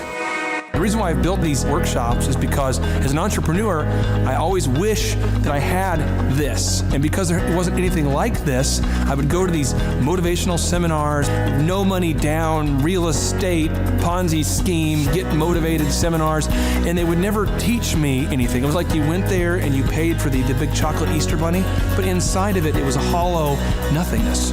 And I wanted the knowledge, and they're like, oh, but we'll teach you the knowledge after our next workshop. And the great thing is we have nothing to upsell. At every workshop, we teach you what you need to know. There's no one in the back of the room trying to sell you some next big get-rich-quick, walk-on-hot coals product. It's literally, we teach you the brass tacks, the specific stuff that you need to know to learn how to start and grow a business. And I encourage you to not believe what I'm saying, and I want you to Google the Z66 auto auction. I want you to Google elephant in the room. Look at Robert Zellner and Associates. Look them up and say, are they successful because they're geniuses, or are they successful because they have a proven system? When you do that research, you will discover that the same systems that we use in our own business can be used in your business. Come to Tulsa, book a ticket, and I guarantee you it's going to be the best business workshop ever, and we'll even give you your money back if you don't love it. We've built this facility for you, and we're excited to see you. If we go back 8 years ago, think about the number of clients you had back then versus the number of clients you have now. As a percentage, what has been the growth over the past 8 years, do you think? We got to inspire somebody out there who just doesn't have the time to listen to their calls. Okay, so Clay, it's like I would go up and down from about $10,000 a month up to about $40,000, but it's up and down roller coaster. And so now we've got it to where we're in excess of 100 clients. That's awesome. And so I would have anywhere from 5 clients to 20 clients on my own with networking, but I had no control over it. I didn't. Without the systems, you're going to be victimized by your own business. For somebody out there who struggles with math, if you, let's say that your average number of clients was 30 and you go to 100, as a percentage, what is that? I have doubled every year since working with you. So I've doubled in clients, I've doubled in revenue every year. It's 100% growth every year I've worked with. Now, so I'm looking, we've been good friends 7-8 years, and I've got doubled 5 times. Which is just incredible. I mean, the first time you do it, that's one thing, but when you do it repeatedly, yeah, I mean, that's unbelievable. We're working our Blessed Assurance off this year to double. We're planning on doubling again. We're incorporating some new things in there to really help us do it, but we are going to double again this year. I started coaching, but it would go up and down, Clay. That's when I came to you, as I was going up and down, and I wanted to go up and up instead of up and down. And so that's when it needed a system. So creating a system is you have nailed down specific steps that you're going to take no matter how you feel, no matter the results. You lean into them and you do them regardless of what's happening. You lean into them, and it will give you X number of leads. You follow up with those leads, turns into sales. Well, I tell you, it's if you don't have a script and you don't have a system, then every day is a whole new creation. You're creating a lot of energy just to figure out what are you going to do. Right. And the best executives, Peter Drucker is a father of modern management. He said the most effective executives make one decision a year. What you do is you make a decision, what is your system, and then you work like the Dickens to make sure you follow that system. And so that's really what it's all about. So with a script here, we have a brand new gal that just came in working for us. She nailed down the script, and she's been nailing down appointments. Usually we try to get one appointment for every 100 calls. We make 200 to 300 calls a day per rep. Right. And she's been nailing down 5 and 8 appointments a day. Somebody out there is having a hard time. That script. So she's making how many calls a day? She's making between 200 and 300 calls a day. Whoa. And our relationship is weird in that we do.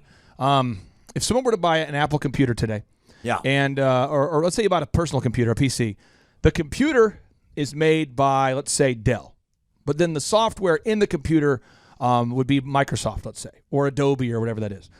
So I basically make the systems. And you're like the computer, and I'm like the software. It's kind of how I would describe our relationship. Yeah. Tim, I want to ask you this. You and I reconnected. I think it was in the year 2000 and what was it? Maybe 2010. Is that right? 2011, maybe, or no, maybe further down the road. Maybe 2013. 2012. Okay, so 2012, and at that time I was 5 years removed from the DJ business, and you were how many years removed from tax and accounting software? It was about 10, 11 years. We met, how did we re-meet? What was the first interaction? There was some interaction where you and I first connected. I just remember that somehow you and I went to Hideaway Pizza. But do you remember when we first reconnected? Yeah, well, we had that speaking thing that... there it was. So it was Victory Christian Center. I was speaking there. My name is Robert Redmond. I actually first met Clay almost 3 years ago to the day. I don't know if he remembers it or not. But I wasn't working with him at the time. I asked to see him and just ask him some questions to help, direct my life, to get some mentorship. But I've been working with Clay for now just over a year. The role I play here is a business coach, business consultant. I work with different businesses, implementing best practice processes and systems that I have learned here by working with Clay. And the experience working here has, to put it real plainly, has been just life-changing. I have not only learned new things and have gained new knowledge, but I have gained a whole new mindset that I believe wherever I end up will serve me well throughout the rest of my life. Since working with Clay, I have learned so much. I mean, I would like to say almost everything about business in terms of the different categories. I haven't learned it all. But I've learned all about marketing. I've learned about advertising. I've learned about branding. I've learned how to create a sales process for organizations in any industry. I've learned how to sell. I've learned how to create repeatable systems and processes and hold people accountable. How to hire people. It's almost like every aspect of a business you can learn. I have learned a lot in those different categories. And then, again, the mindset that I've gained here has been huge. Working here, you can't be a mediocre person. You are a call to a higher standard of excellence, and then as you're called to that standard here, you begin to see those outcomes in every area of your life. That standard of excellence that you want to implement, no matter what you're involved in. I would like to describe the other people that work with Clay are people that are going somewhere with their life. Marshall in the group interview talks about how the best fits for this organization are the people that are goal-oriented. So they're on their own trajectory, and we're on our own trajectory. And the best fits are those people where there can be a mutually beneficial relationship, that as we pursue our goals and we help the business pursue those goals, the business helps us pursue our goals as well. And so I'd say people that are driven, people that want to make something of their lives, people that are goal-oriented, they're focused, and they're committed to overcoming any adversity that may come their way. Clay's passion for helping business owners grow their businesses is it's unique in that I don't know if there's anyone else's that can be as passionate. Whenever a business starts working with Clay, it's almost as like Clay is running that business in the sense that he has something at stake. He's just serving them. They're one of his clients, but it's as if he is actively involved in the business. Whenever they have a win, he's posting it all over his social media. He's shouting it across the room here at Thrive. He's sending people encouraging messages. He can kind of be that life coach and business coach in terms of being that a motivator and that champion for people's businesses. It's again unique because there's no one else I've seen get so excited about and passionate about other people's businesses. The kind of people that wouldn't like working with Clay are people that are satisfied with mediocrity. People that want to get through life by just doing enough, by just getting by. People who are not looking to develop themselves, people who are not coachable, people who think that they know it all and they're unwilling to change. I would say those are the type of people. In short, anyone that's content with mediocrity would not like working with Clay. So if you're meeting Clay for the first time, the advice I'd give you is definitely come ready to take tons of notes. Every time Clay speaks, he gives you a wealth of knowledge that you don't want to miss. I remember the first time that I met Clay, I literally carried a notebook with me all around. I was looking at this notebook the other day, actually. I carried a notebook with me all around, and I just took tons of notes. I filled the entire notebook in about 3 or 4 months, just from being around Clay, following him, and learning from him. And then I would say, come coachable. Be open to learning something new. Be open to challenging yourself. Be open to learning and adjusting parts about you that need to be adjusted.